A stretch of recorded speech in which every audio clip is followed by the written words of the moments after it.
Thanks so much, everyone, for joining. It is, Wednesday morning in Australia, so Tuesday afternoon, evening for you. How are things going on your side of the world?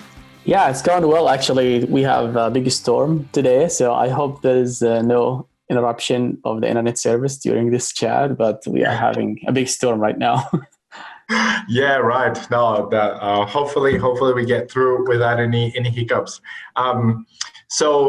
First of all, a lot of people have been asking me about first, how to pronounce your name. I've said Khalifeh. How wrong was I with my guess? No, it was actually right. So it's pronounced Khalifeh or Khalifa, so you can pronounce it either way. Amazing. And you did a good job. Thanks, mate. I appreciate it. And man, first I want to ask you about how you got to the point where you are now the director of data science at Home Depot. What was the journey for you leading up to this point?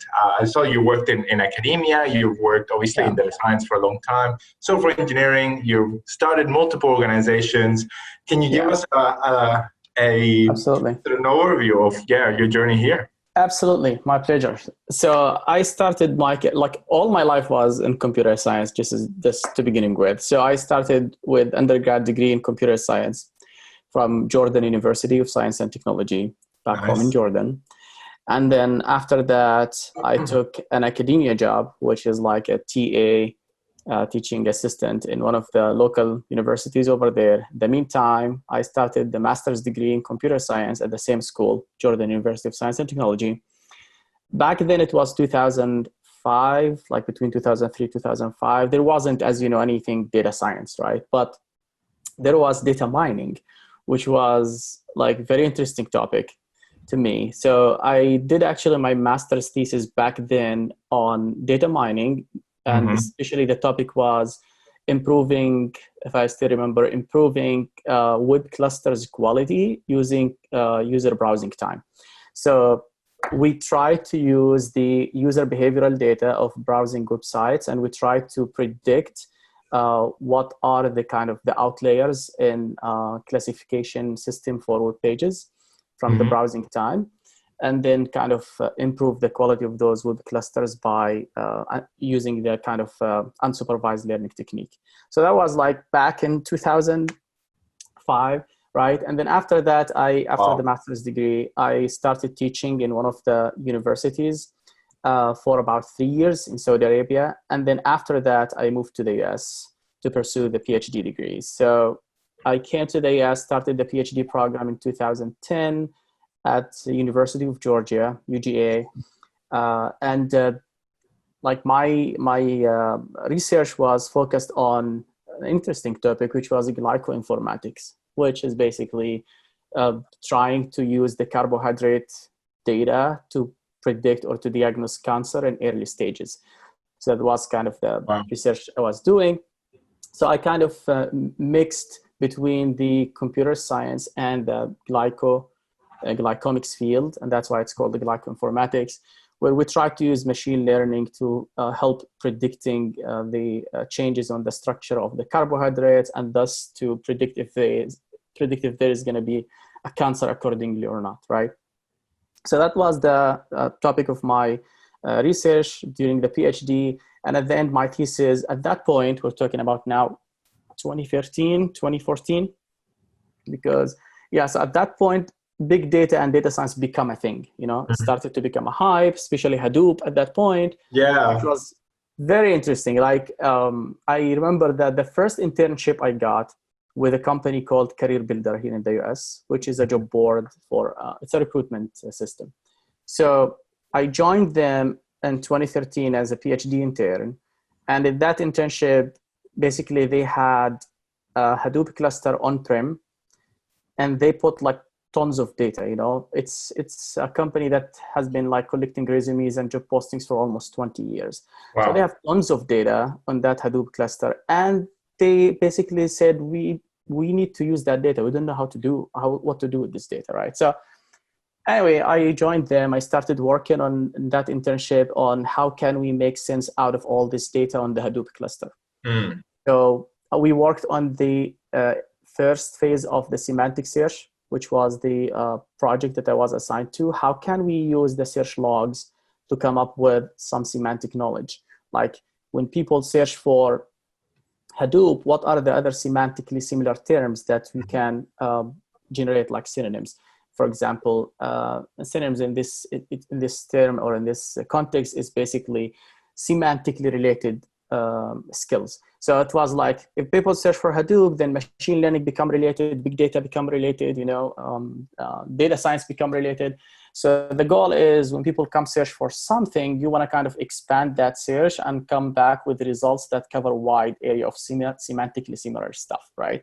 So we started digging into the search logs using Hadoop map and reduce and try to see how can we get some semantic knowledge out of that. And that was very interesting, right? So I started my journey to, if I want to like say in the industry from that point, which was the first internship I got in 2013. And that's the first advice I give to anyone. Like if you are in a graduate school, if you are a student, make sure to pursue internship before graduation. It makes your life much easier after graduation, So I then, after that, did my PhD thesis on scaling up machine learning algorithms to handle big data. That was the topic of my thesis, which was again, like how can we take legacy machine learning algorithms and scale them up using Hadoop ecosystem, right? And then after that, I continued working with the same company, Career Builder, in 2014. We kept building that semantic search engine. And then I graduated and joined the company as full-time data scientist. Interesting, it was like the first, I think I was the second person who joined the company with the title data scientist. There wasn't anyway title data scientist in the company. So started my career from there. I was working on the search and recommendation data science. So we built the semantic search engine that I just described, the basics about it. We actually built it from A to Z using at that point Hadoop ecosystem and machine learning models. We deployed it. It went into production for the B2B side of the business. And then after that, I led the team to build the AI-based recommendation engine. We spent a couple of years building that recommendation engine. It was a graph-based recommendation engine. And then after we completed that project, at that point, I took a position with Home Depot as senior manager of core recommendation data science team. Moved to Home Depot in 2018. And we did an amazing job with the core recommendation. We're going to talk absolutely about that in the retail. It's very interesting. It is way more challenging than the recruitment domain. Basically, when you talk about recruitment, you have resumes and jobs. Yeah. And that's it. But when you talk about retail, you have clickstream, customers' behavioral data, you have products, you have projects, you have images, you have text, you have voice. It is amazing, the data assets that you have in the retail. And absolutely, it's more challenging when you have all these data assets and you have to provide lots of different kind of recommendations and search capabilities for retail. So started with Home Depot, as I said, overseeing the recommendation or leading the recommendation data science team. And then in May this year, actually was promoted to the director of data science. I oversee now the recommendation data science team, the search data science team, and the visual AI team under my org. So it's been an interesting journey, a great journey. And I hope that everyone actually go through those challenges in your career because it really makes you a better and stronger data scientist. Right, it definitely does, man. Well, congratulations on the promotion. Very, very well deserved. So really keen to talk about the different areas of responsibility that you have within Home Depot, the different teams that you just mentioned, and any types of initiatives or problem solutions to problems that you can share with us. We would love to hear some stories, but if you can first say, what is the overall responsibility remit, and then we can talk about some of the examples and use cases. Yeah, absolutely. So we are part of the online business of Home Depot, right? So our focus is the e-commerce. So my org, the core data science org for the online, which as I said includes search, recommendation, and visual AI, is focused on mainly improving relevancy for search, improving relevancy for recommendation, and using the visual assets that we have, images and videos, to extract knowledge and improve the customer experience overall. The other part of the mission is basically provide more of personalized experience to our customers using the data assets that we have and using the data science techniques. So it is a group of research, it's a research and development organization with like very talented people from different backgrounds. Like the team members came from top research labs here in the US, from the top schools.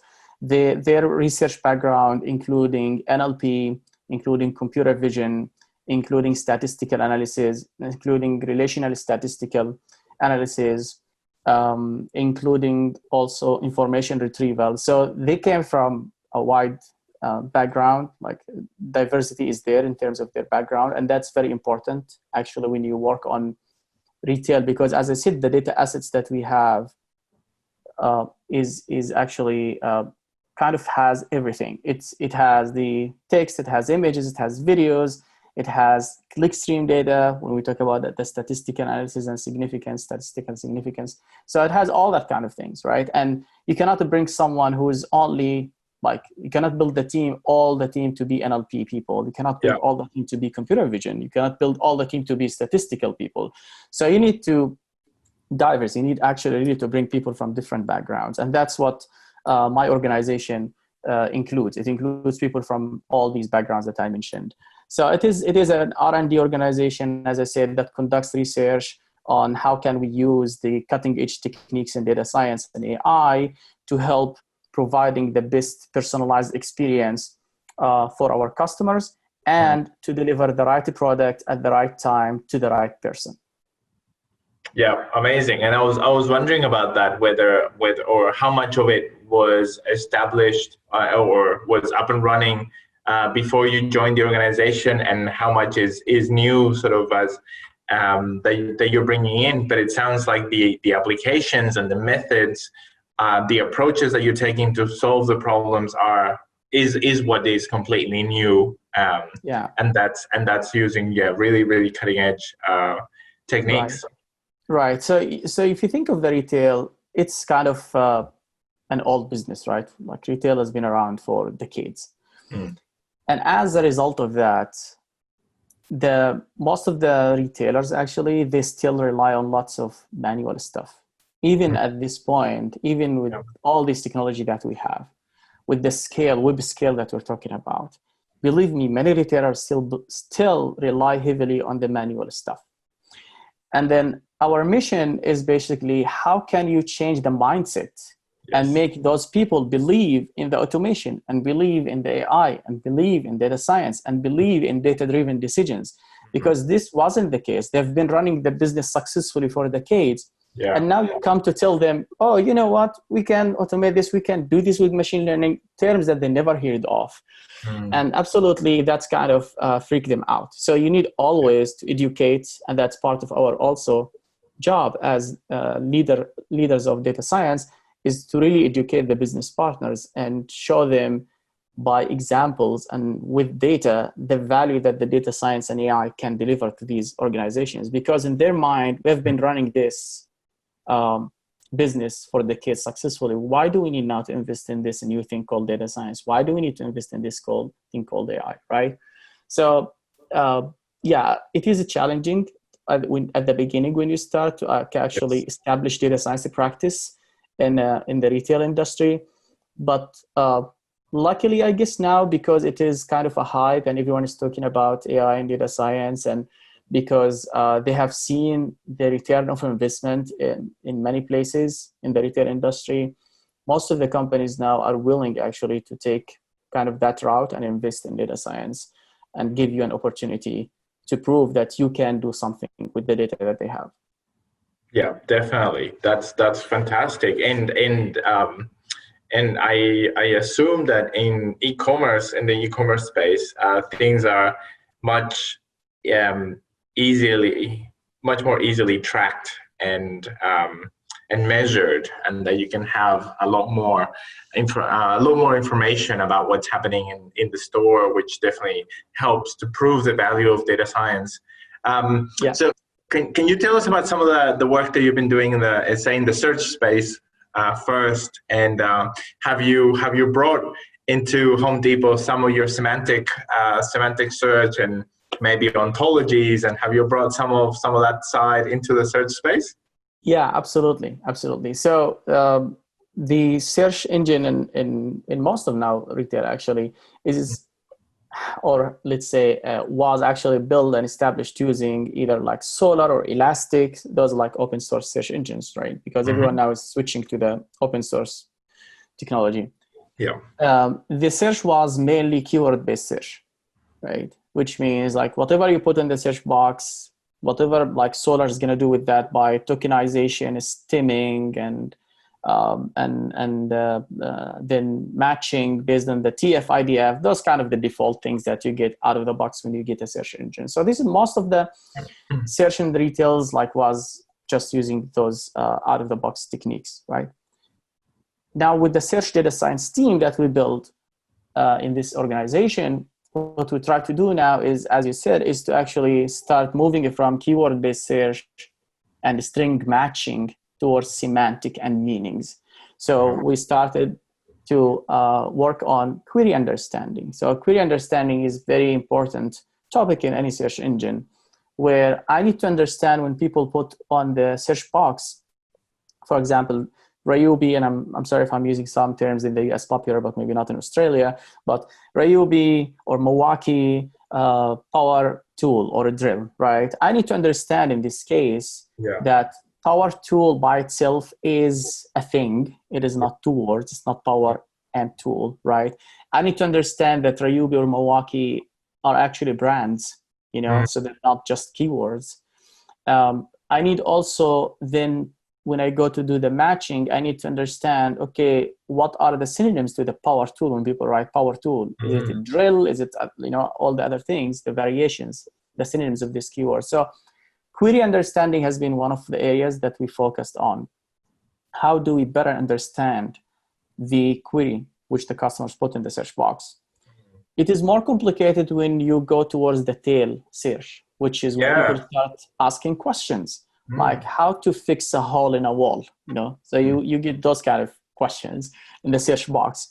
And because on our website, we actually not just have products, we have also project guides, which actually for the theme of the business of Home Depot is do it yourself, right? Which is like customers who are not pros or not professionals, they try to do the projects themselves, right? So because of that, Home Depot offers lots of project guides, content. It is not products. So we have an article and a video that shows me how to fix a hole in a wall.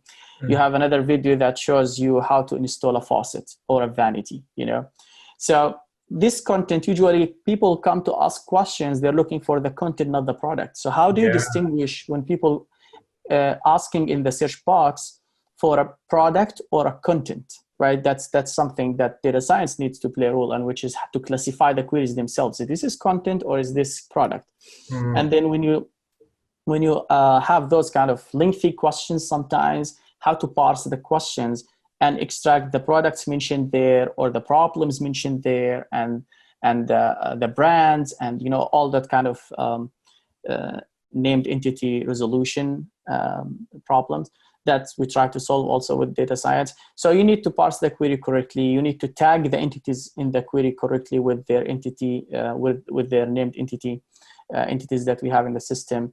And then behind the scene, as you said, the ontology. Now this is absolutely a big investment, because in order to connect the dots, you need to have that ontology that says this term is similar to that term when you have synonyms, right? Or this product is used in that project, or this product is similar to that product. So this ontology needs to be behind the scene as a knowledge graph, which basically power the answer of some of those questions, right? So we are kind of taking that shift from keyword-based search and from string matching more towards semantic matching and meanings. And with the deep learning revolution now, as you would guess, this work also kind of become kind of old school in search, even like parsing and query parsing and understanding.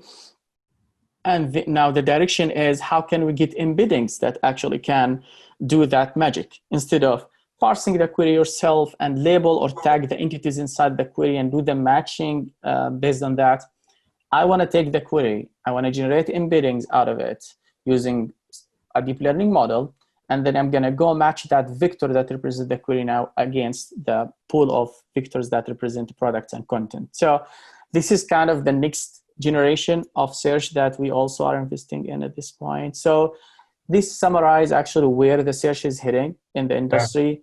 Yeah. It's from semantic, using the query parsing, query understanding, query rewriting and expansion, towards deep learning and vector-based, which is the next generation that we're working on. So this is what's going on in our search world today. That's great. So do you think that the semantic approach will be used less over time and we'll have more of the vector and embeddings types of approaches, or do you think they'll be generally complementary? Yeah, I think so.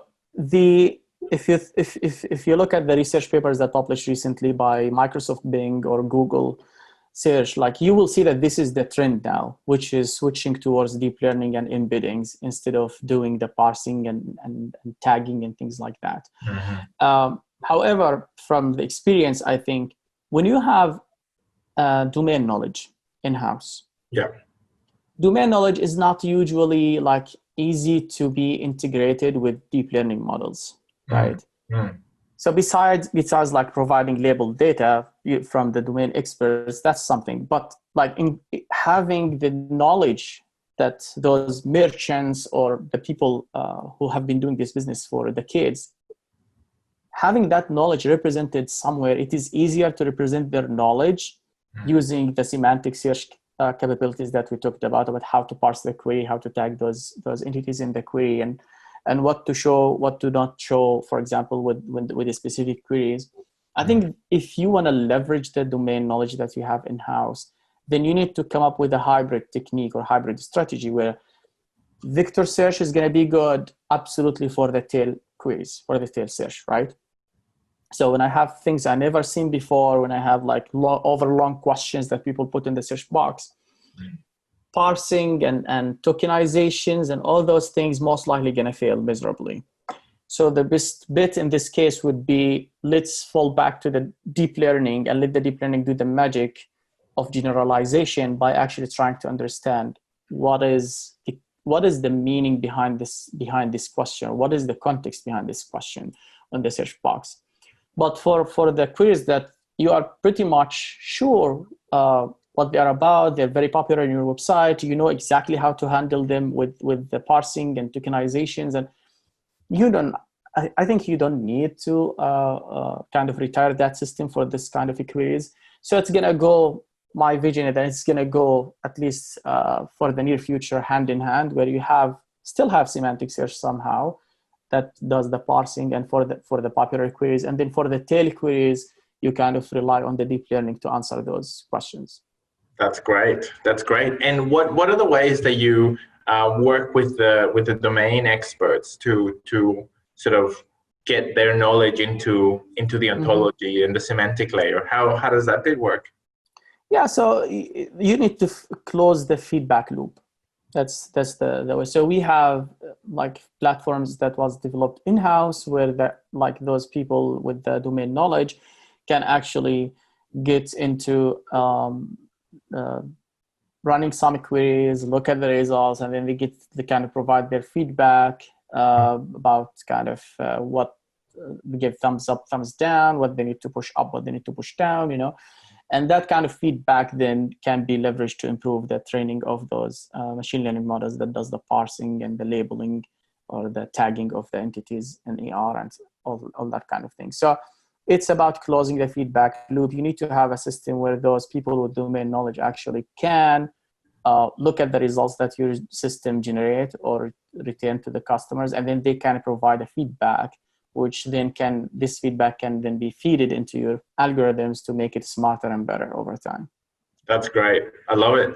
And when it comes to search, how do you measure success? How do you measure that you're going on the right path? Sorry if it's a tricky question. No, that's the $1 million question that every company wants to answer, right?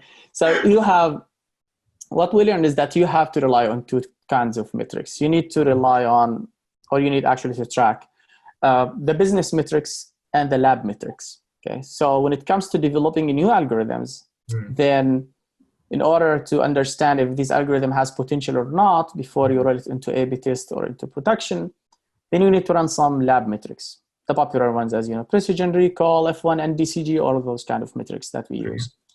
And then after that, you need also to look into the business metrics. So maybe there is your algorithm and all the lab metrics is doing a wonderful job. But in A/B test or in production, actually it is hurting the business metrics. The business metrics we're talking here about click-through rate, conversion rate, all those kind of numbers that at the end map to the business performance, the dollar values. So if you build something and then the lab metrics are good, but the business metrics are not good, then definitely it is not the right model that you need to push into production.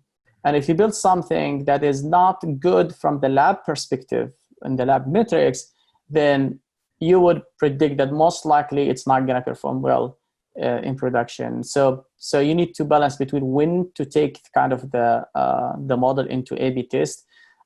You maybe like have, okay, if it is a flat, like if I can in the lab metrics at least like map what exists in production, but I know that I added some capabilities that have a potential to improve business metrics, then at that point the A/B test will be the judge. But if your lab metrics outperform the existing one, then it is eligible to go absolutely to the A/B test. And then the A/B test, you don't need to track the lab metrics anymore. You start tracking the business metrics, and you see if it's actually going to perform as well or better than the existing strategy in production. Yeah, that's fantastic. And to do the A/B testing in these type of cases, do you have a centralized platform that helps with experimentation, or is it up to each individual project and deployment to track the improvements of their work? Great question. It is a centralized organization or team that actually orchestrate the A/B test. Mm-hmm. The reason behind that is that if you let each team run their own A/B tests, you have two risks here. The first risk is that some tests gonna kind of interleave or overlap. So if you are testing a feature and there is another test going on at the same time for the same kind of module or for the same page on the website, then there most likely going to be a conflict there. You don't know when you get the results if this is because of your feature or because of the other feature that was tested at the same time. The second risk that you take if you do that A/B test separately is that who's going to interpret the results and be objective about it, right? Mm-hmm. So we know that when we build something, we become kind of attached to it. It's your baby. That's right. And then when you test it, you're going to try to find any way to justify the results that you're doing good. You're doing amazing, Jay. Our model absolutely outperformed the existing one. And that's dangerous. I think we all went through that at some point in our career, that I built something, I'm so attached to it, I don't want to do any changes to it. I believe it's the best thing in the world and I want to just get it out. But when you have a centralized team, actually you don't have a word to say about the A/B test. It is absolutely separate team. They're going to interpret the results. They're going to report the results. And no one then can actually be biased towards their model versus the existing model, the control or the test group, right? So that's the benefit that we got actually by centralizing the test with a separate team. Yeah, no, that's really good. And tell me about what you guys have been doing on the visual search side. Yeah, visual is really like very interesting and innovative field in our org. So we have been doing lots of great things, and our team actually has a tutorial at KDD that got accepted. So Kennedy in mid-August. So they will be given actually a tutorial, and they're going to talk about some of the use cases where we use computer vision in our models and our use cases. So overall, I can tell you, for example, extracting visual features from images is one of the important use cases that we have. So sometimes you rely on the people who onboard a new item into the system to tell you what is the color of this fridge, what is the color finishing, what is the style of a furniture, this couch. But you would imagine that since this is a manual process to kind of enter all those attributes manually, then most likely you're gonna there are gonna be like lots of missing values, right? There are gonna be some people who actually onboard the new items. They don't have time to fill up all those attributes, so they're just gonna fill up the essential ones, and they will not fill up the other ones, right? So it's important then for most of our like models that rely on the visual appearance and recommendation. If you are shopping for a chandelier, or if you're shopping for a couch and you want to see similar ones, right? You are interested in similar chandeliers, similar couches or sofas. Then at that point, the color finishing, those visual attributes are very important for the algorithm to perform well. If they are missing, the values are missing, then basically you can do nothing about it, right?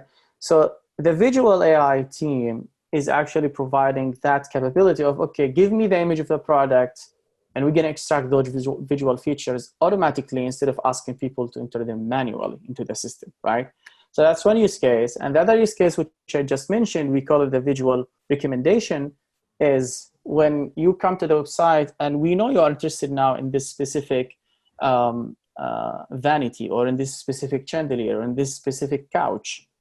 How can I show you similar ones? And I mean by similar here, those things are like usually you want to see visually similar things. You don't want to actually see things similar by the type, the category they belong to, the brand. You need visually similar things, right? So that's what we refer to as visual recommendation, where I can take then the image of this product, and I can apply the computer vision algorithms and the deep learning algorithms to find the visually similar products that I can show you as a recommendation, as part of the recommendation. And it is on our website. If you go to homedepot.com, you go to any of product page, there is more like this module on the website. This is actually the algorithm visually similar that we're talking about here. This was built by the visual AI team. So many use cases like that, and also, like we have a very innovative app called the Color app at Home Depot, where you can actually download the app, and in your house, in your place, if you want to see actually, okay, the painting now in my room is white, and I'm thinking of changing the color maybe to, let's say, a pink, or I'm planning to change it to blue. Which one is more suitable, more beautiful, right? So what you can do with our Color app is you can just point the camera towards the wall, and then you can choose the color that you want, and it's going to show it on your wall how it's going to look like. So it's kind of virtual painting of your room, and you can see how the color is going to look like in your room, given whatever stuff you hang on the wall, objects or things. So it's going to kind of show you how the wall is going to look like. So nice. That's another kind of example of what we do with the visual AI team. So that's Color app is available, I think, on iOS, and you can test it yourself, where, as I said, just you can point to the wall, and then you can see any color, how it's going to look like on your walls. So those are the things that we do with the visual AI team.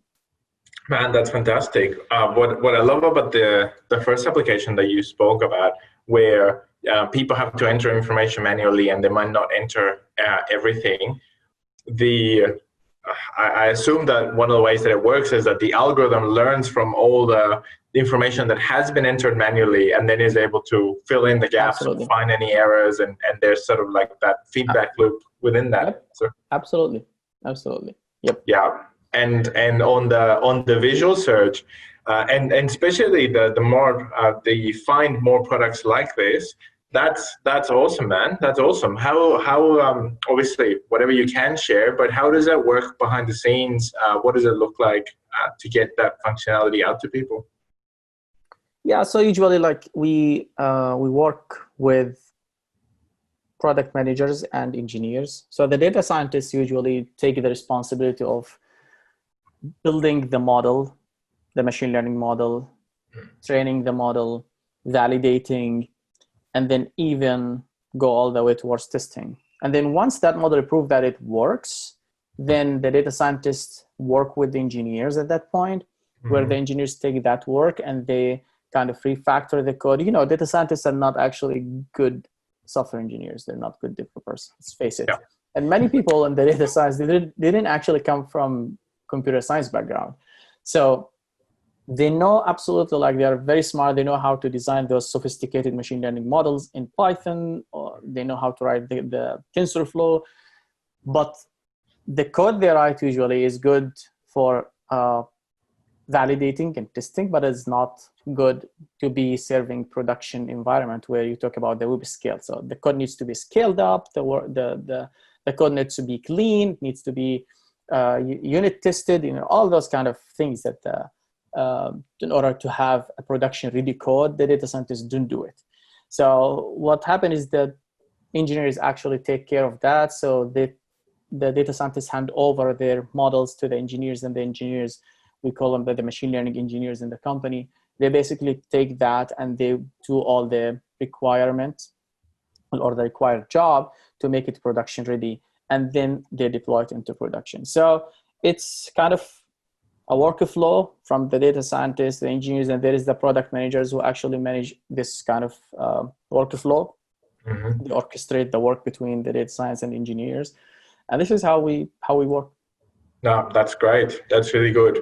And so I guess technically the products, the getting the models to production, that sits in a different team. Is that right? Yeah. Yes. Yeah. Nice. That's right. That's good.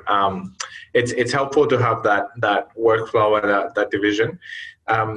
So towards the beginning, you said that you had search, the visual AI, and the other one was recommendation. Is that right? Yes. Yes. So how is the recommendation different, and can you tell us a bit more about it? Oh yeah. So recommendation was my baby. So because like I joined the company as the senior manager of that team. So I started I built the team, and we have done an amazing job over a course of almost 2 years now. So the recommendation, if you think now on Home Depot, customers usually, once they come to the website, to educate them and to expand kind of their horizon about what can they buy, or what can they get to complete the project they're working on. Because we're talking about home improvement at this point, right? Home improvement means that people usually have a project in their mind when they come to your website. So they start with search, and then after search, they start engaging with recommendations. So those are like the two core functionalities that any e-commerce website needs absolutely to focus on. So we talked a lot about search, and we said like we are doing lots of things on the search side. Same on the recommendation. If you think of recommendation, so you usually talk about like two types of recommendation. Complementary products, which means if I'm now here buying a power tool, a drill, and it is wireless, then absolutely I need the battery that goes with it to make it work, right? So this is what we refer to as complementary products. So if I buy product X, then the product Y is important to go with the product X, or it's a complement to product X.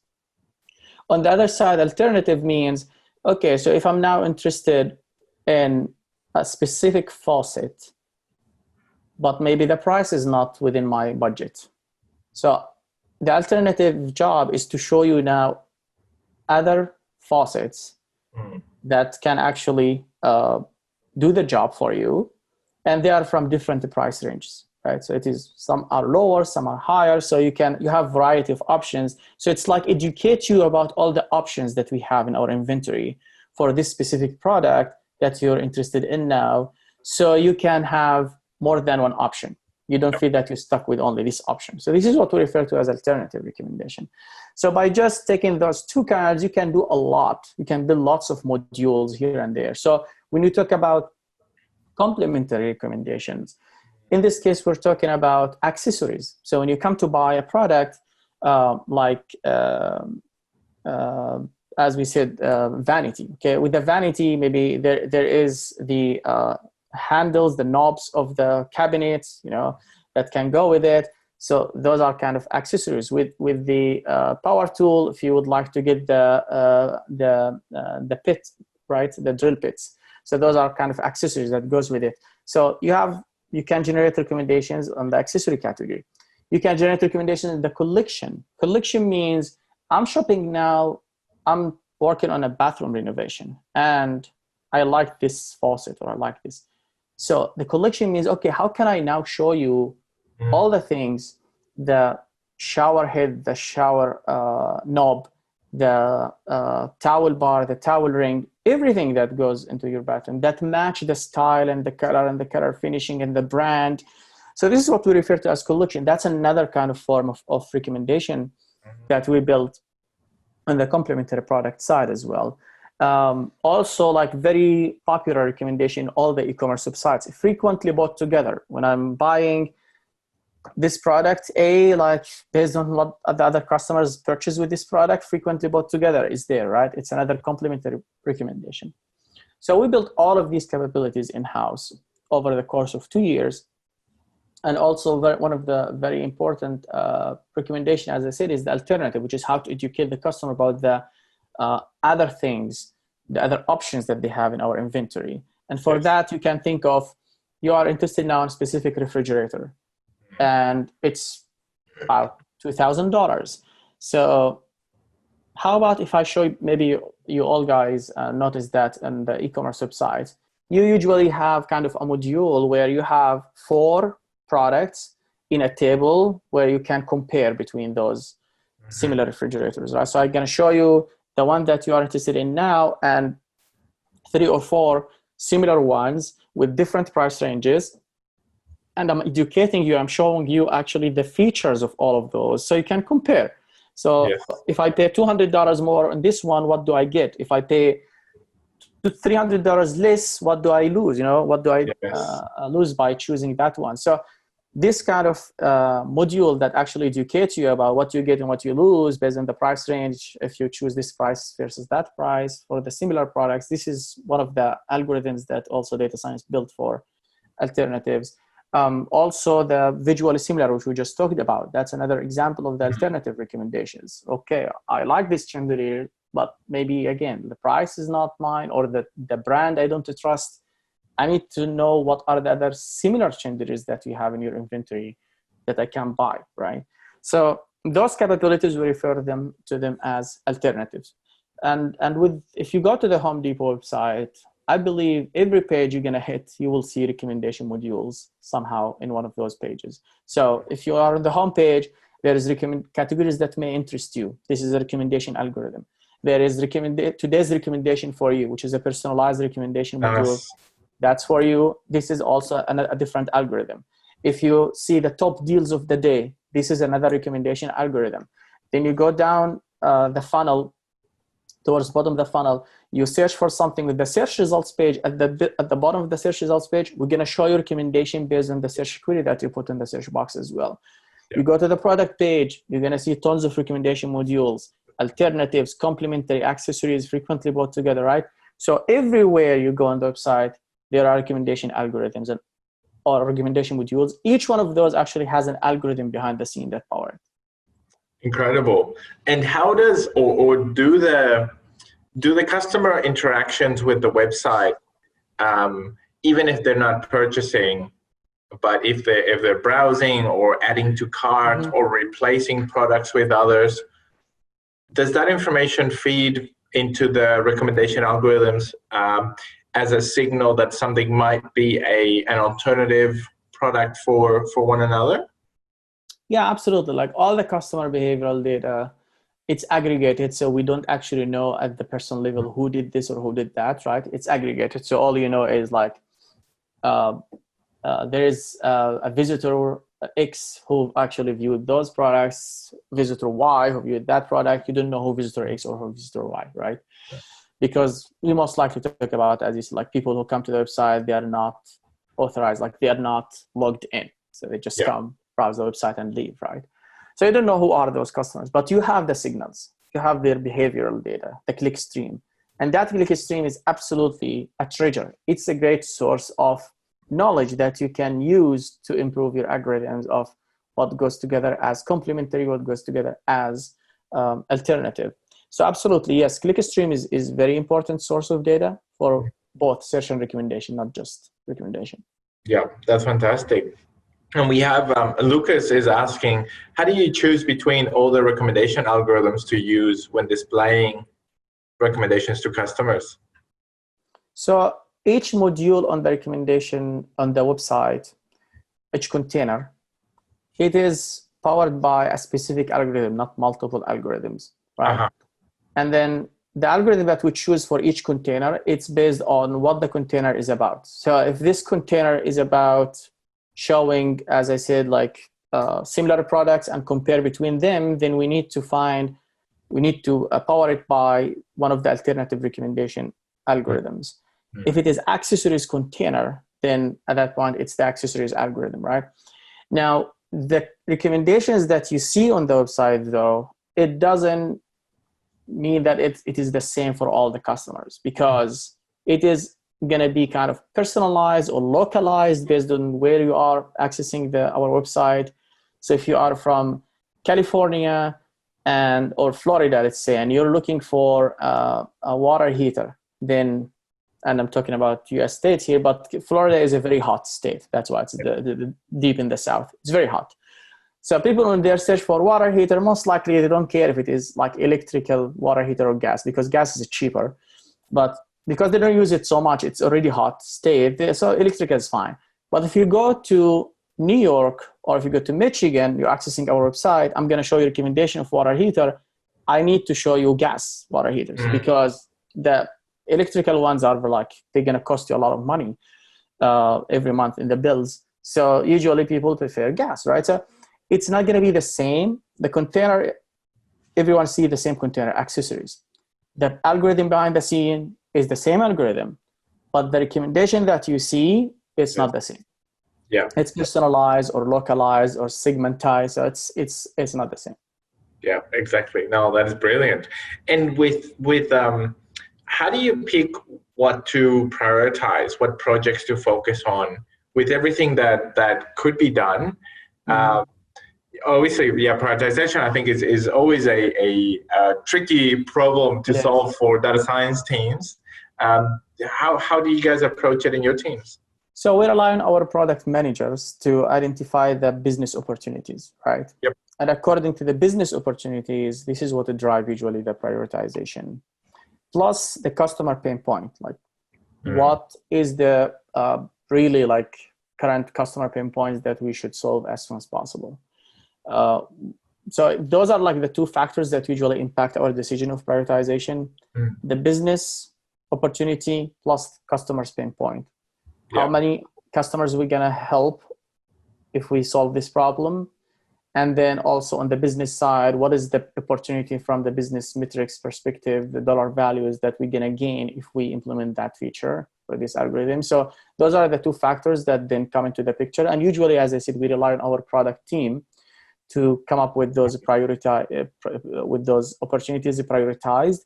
And we as data science, if we think that there is an R&D project that we should do, which is not on the product roadmap, then what we do is we kind of kick off a R&D project aside without kind of having that as part of the roadmap of this quarter, the next quarter. It's an R&D project. We don't know what would be the output of it, but we know that at the end it is we can map it to one of the use cases or one of the customer pain points.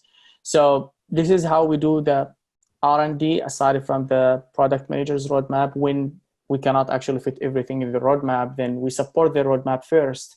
And then second priority for us is conduct a needed research and development for long-term investments. Brilliant. That's really good. And a related question from Khalifeh. They say, is there tension from other parts of the business that they may want to buy data science products from third parties instead of dealing with your team? And if that happens, how do you manage this tension? Oh, great question. That's a great question. Yeah. So I think we are not against like using vendors whenever there is a need, right? And I think this is a message to all the data science leaders and data scientists. I can tell you at the beginning of my career, I was like so sensitive to that topic when someone says, oh, I'm going to like bring a vendor to do this thing for, and I was like, oh, we should do it. We can do it, you know? But it turned out actually that sometimes you have a limited capacity in-house. Like you don't have 200, 300 people doing data science in your team, right? So you have limited capacity in-house. And the things that you can do, as we just mentioned, a lot, right? The business opportunities usually are a lot. So if there is something that a vendor can provide or offer for now, which your team cannot actually get into, why not? They can come in, they can do it. The business will get the benefit of it. By the time we get to that work or to that kind of problem to solve, we have already a baseline, which is that vendor's algorithm, right? So that vendor algorithm has been powering. We have the metrics that we collected, the performance of that algorithm, so we can use it as a baseline. And when we develop something, we go ahead and we test it against it. What I learned in my career is that whenever you go talk to the business people, if you go just talk theory, they will not listen. If you talk with data, they will listen, absolutely. Yep. What they care about the business metrics, right? Yep. So if I go tell them, we can do it, we should do it, they will never listen, right? They will never listen. Yeah. But after I build the algorithm and I test it against the vendor which they brought to run that model or that module, and I show them by numbers, hey, here is the A/B test, shows that our algorithm is performing as well or surpassing or outperforming the vendor algorithm, they will absolutely give you the support to retire the vendor algorithm and switch to the in-house. And this is what happened. When I moved to Home Depot, most of the recommendation was powered by third party, the majority, right? Over a course of 2 years now, we have retired all of those algorithms powered by third party and we switched to the in-house. But I couldn't, when I joined, just say, retire everything, we're gonna get you all the models in 2-3 months. Come on, I mean, you know, so just be realistic and be open-minded when it comes to working or dealing with vendors. It is not always bad. It is good because it is a baseline that you can measure the performance of your in-house algorithm against, and that gives you actually insight. How do you do compared to the market, right? You don't want to feel that, you know, I'm doing an amazing job, but if anyone else from the market come to run the same module or do the same work, they're absolutely going to be like maybe, you know, 2 times better than you. You don't want to be in that situation. You know, yes. You want to always make sure that you are aligned with the market and you are outperforming the algorithms in the market. So, and you cannot get that by just living in a bubble that we're going to build everything in-house. You have to be open to testing against vendors and third-party providers. That's a really good way to look at it. That, you know, if there's something there, it can provide you a benchmark. If something else is coming in, it's a good comparison point, and it makes the business better to have those different proof points. And as a data science team, also, I'm sure you get better through that comparison and learning. That's awesome, man. Well done on replacing all those algorithms. Oh yeah, I know, right? We're so proud of that. Oh man, 100%. I was, and which I know we're almost out of time. So which leads me to my last question. With everything that you've done in your career, what are you most proud of? Yeah, if you ask me what I'm proud of, I think semantic search, what I mentioned at the beginning, that was absolutely one of the things that I'm very proud of. And with the retail today, I'm very proud of building the team. And then, as I said, like moving the recommendation totally to in-house at Home Depot after it was majority powered by third party. Over a course of 1.5 years, we were able to move 95% of the algorithms in-house, and now we are 100% powered by in-house.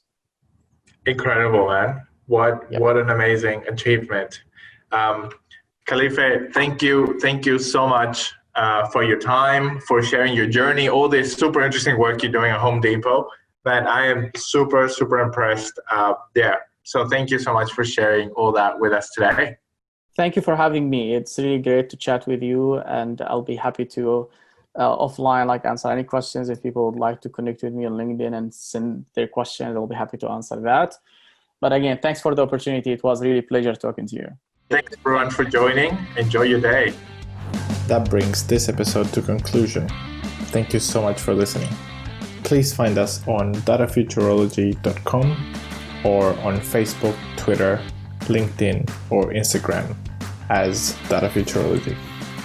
Also go to datafuturology.com/podcast to find the show notes for this and any other episodes. If you like this episode, it would mean a lot to us if you could leave us a review wherever you listen to our podcast. I hope you enjoyed this episode and that it was helpful and valuable for you. Thanks again, and see you next time.